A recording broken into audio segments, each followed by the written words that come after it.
Bismillahirrahmanirrahim. Alhamdulillahirabbil alamin. Allahumma sholli ala sayyidina Muhammad wa ala ali sayyidina Muhammad. Assalamualaikum warahmatullahi wabarakatuh. Halo teman-teman, apa kabar semuanya? Semoga teman-teman selalu dalam lindungan Allah Subhanahu wa taala. Amin.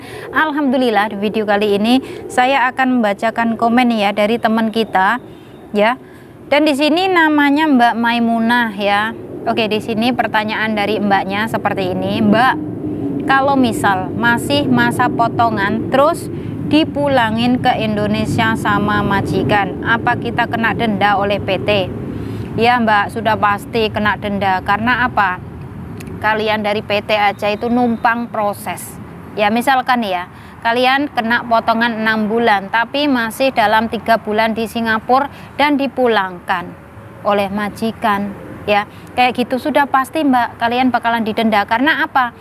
Dokumen kalian itu loh Mbak masih di PT kayak gitu, dan itu benar-benar banyak banget ya, dendanya banyak banget, disamakan dengan cruise yang ada di Singapura kayak gitu Mbak. Jadi di sini buat teman-teman semuanya ya, yang benar-benar saat ini punya niat kerja ke Singapura, kalau punya niat ya yang 100% Mbak ya, niat kerja ya harus 100% kerja, yang semangat ya, jangan sampai putus asa, jangan sampai ceklean hati Mbak ya, masih potongan gaji kok tiba-tiba dipulangin sama majikan. Wah sayang banget Mbak, ini sudah pasti ya kalian bakalan dikenakan denda oleh PT yang ada di Indonesia Mbak. Sayang banget loh kalau seperti ini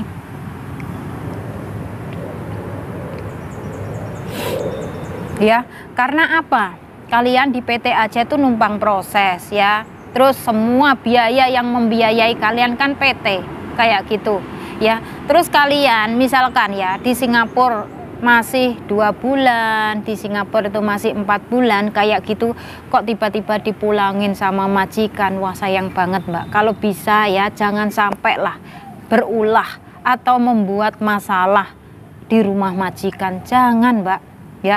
Meskipun majikan tuh marah semarah-marahnya apapun, diam, udah nggak usah dilawan ya, kayak gitu Mbak. Saya tuh di Singapura meskipun sudah belasan tahun, saya tuh nggak pernah yang namanya ibaratnya melawan omongan majikan kalau itu benar-benar nggak kelewatan. Kalau saya merasa berada di jalur yang benar, saya bakalan menjawab. Tapi kalau saya salah, saya hanya diam dan saya akan ngomong maaf. Seperti itu Mbak ya. Di sini memang nggak ada yang mudah ya. Di sini memang di Singapura nih ya teman-teman, nggak ada yang mudah. Kalian bakalan dihadapkan dengan mental, kalian harus benar-benar ekstra sabar dalam menghadapi majikan. Karena apa? Yang namanya kita bekerja dengan majikan tuh nggak ada enaknya Mbak ya. Kita meskipun benar itu bakalan kita tetap salah kayak gitu, dan majikan meskipun salah, majikan tetap mintanya benar. Kadang majikan bisa male ilat Mbak. Apa artinya male ilat?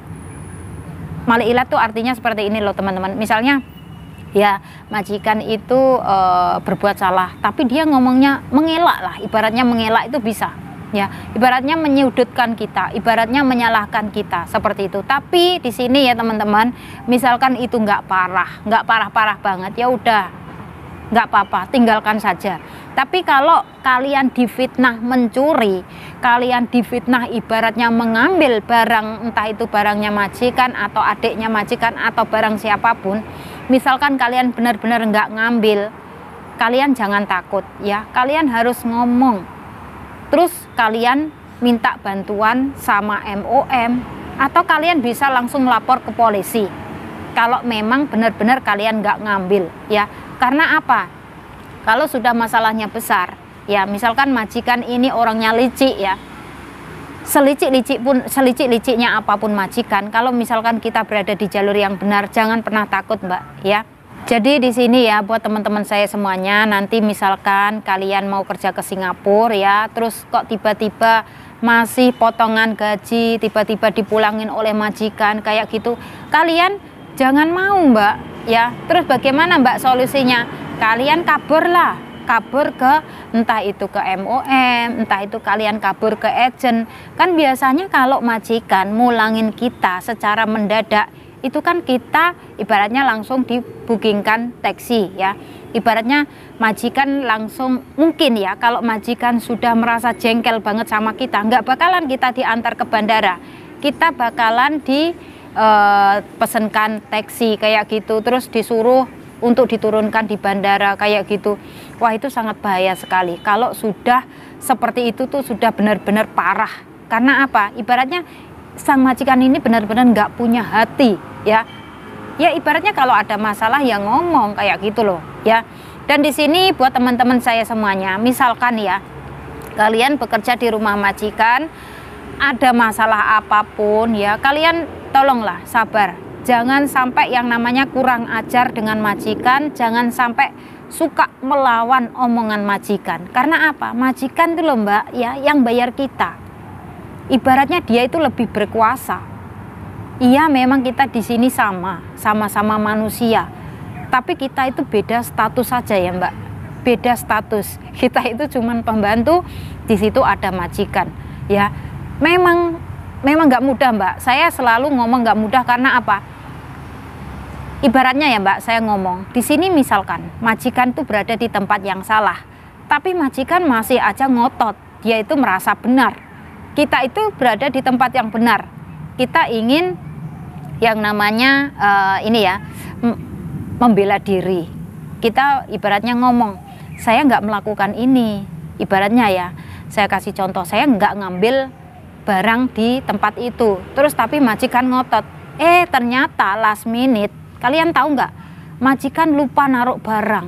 Nah itu karena apa? Di sini tuh majikan juga banyak pikiran, jadi kita yang dituduh seperti itu banyak sekali.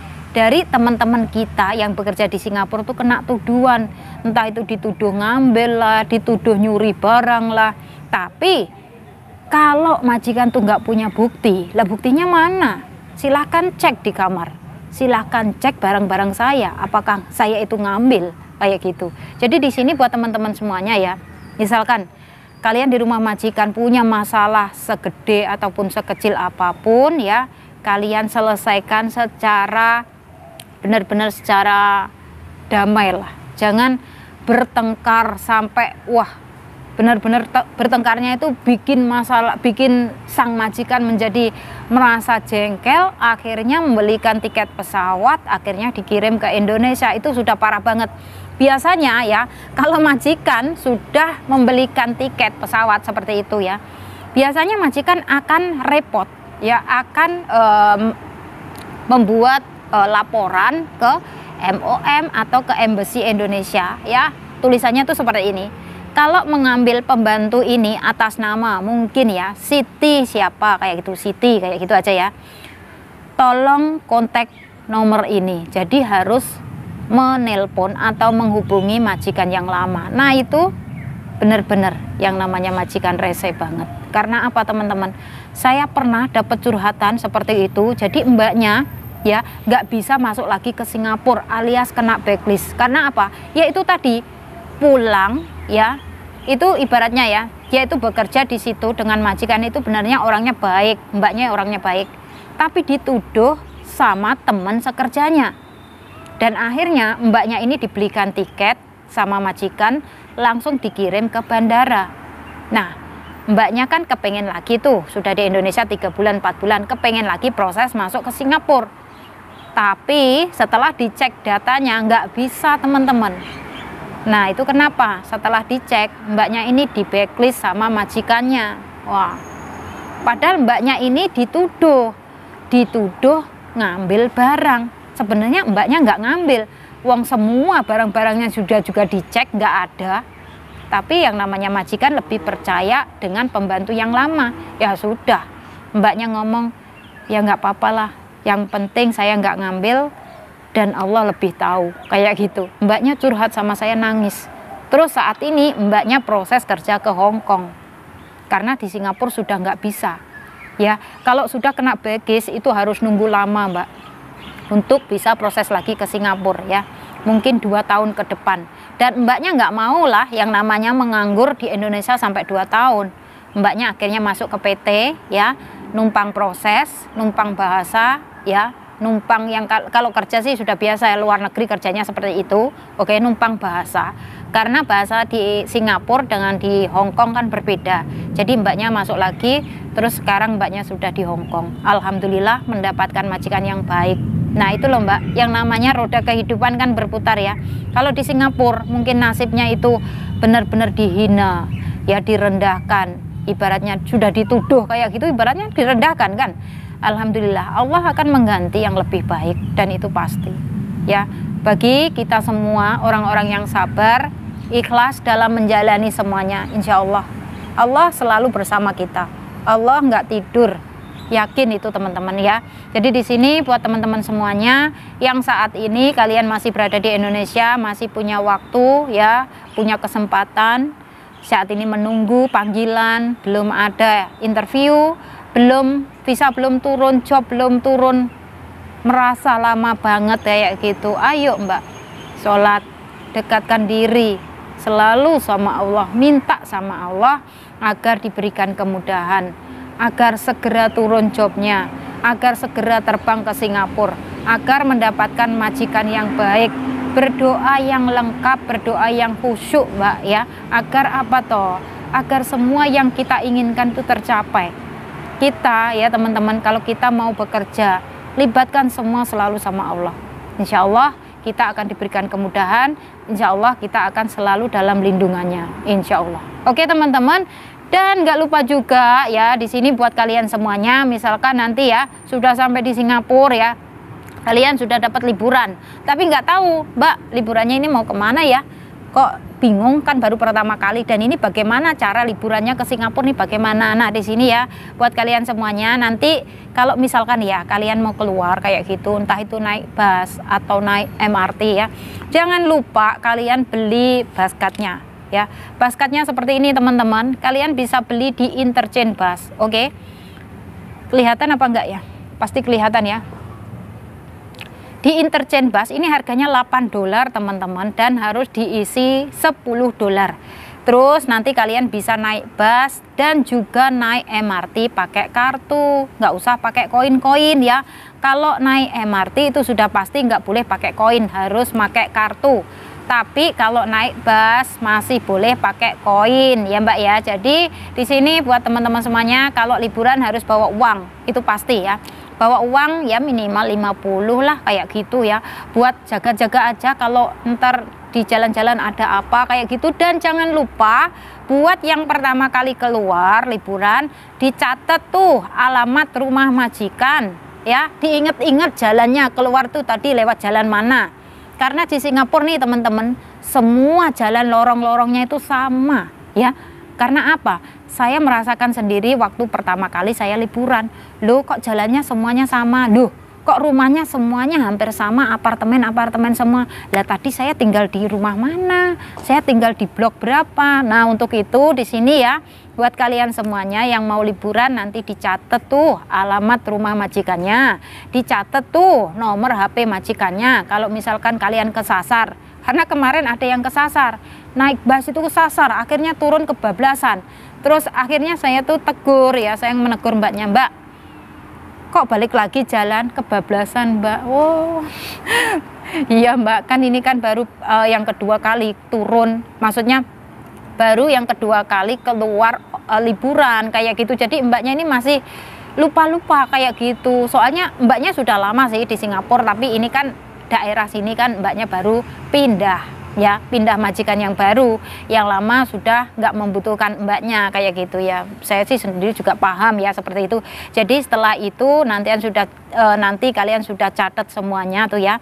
Jadi kalian kalau misalkan mau pulang itu mungkin dikasih jam sama majikan, nanti sampai rumah harus jam sekian, sampai rumah harus jam sekian. Biasanya kalau yang masih baru-baru tuh suka dikasih jam ya sama majikan. Tapi ya kalau saya sendiri nih teman-teman, sebenarnya saya juga dikasih jam, tapi jam saya itu benar-benar lama banget ya. Saya juga kalau mau keluar itu juga nggak terlalu pagi-pagi, males.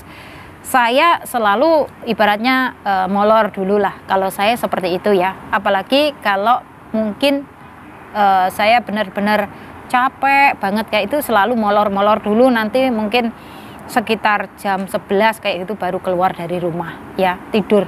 Tapi di sini kan alhamdulillah karena saya dapat kamar pribadi ya. Maksudnya saya di sini tempat tidur tuh sendiri, toilet sendiri. Jadi alhamdulillah saya benar-benar bisa merasakan yang namanya freedom, bebas seperti itu ya teman-teman. Dan buat kalian semuanya, misalkan ya kalian nanti ya kepengen yang namanya bagaimana sih cara beli pulsa isi top up kayak gitu di City Plaza, banyak banget ya Mbak ya. Di sana tuh pokoknya macem-macem loh Mbak ya. Selain jajanan Indonesia, pulsa Indonesia ada, pulsa Singapura ada, jasa pengiriman uang ada, terus jualan baju-baju Indonesia ada. Pokoknya kalian bawa uang banyak tuh ya. Kalau kalian nggak bisa kontrol ya, uang berapapun tuh bakalan habis ya. Apalagi yang hobinya shopping, apalagi nanti yang first time baru dapat gaji penuh tuh, pengen beli inilah, pengen beli tas baru lah, pengen beri yang namanya baju baru untuk liburan bulan depan lah. Wah pasti kalian bakalan punya pengen shopping. Dulu saya juga seperti itu teman-teman, apalagi dulu kan saya kan liburannya cuman sebulan sekali, kalau pulang tuh pasti 2 kresek, 3 kresek, 4 kresek itu pasti. Oke teman-teman, semoga saja sharing dari saya ini bisa bermanfaat dan bisa memotivasi buat kalian semuanya ya. Saya doakan semoga teman-teman selalu diberikan kemudahan, diberikan kelancaran ya. Semoga saja kalian dipertemukan dengan keluarga majikan yang baik ya. Semoga bisa finish kontrak, kalian merasa nyaman, dan syukur-syukur kalau kalian mau tambah lagi ya. Nggak apa-apa Mbak ya, mumpung masih muda, mumpung masih kuat tenaganya, mumpung kalian juga masih laku ya. Pokoknya tetap semangat buat masa depan keluarga dan masa depan kalian. Oke teman-teman, dan saya akhiri sampai di sini. Akhir kata, wassalamualaikum warahmatullahi wabarakatuh. See you on my next video. Bye-bye.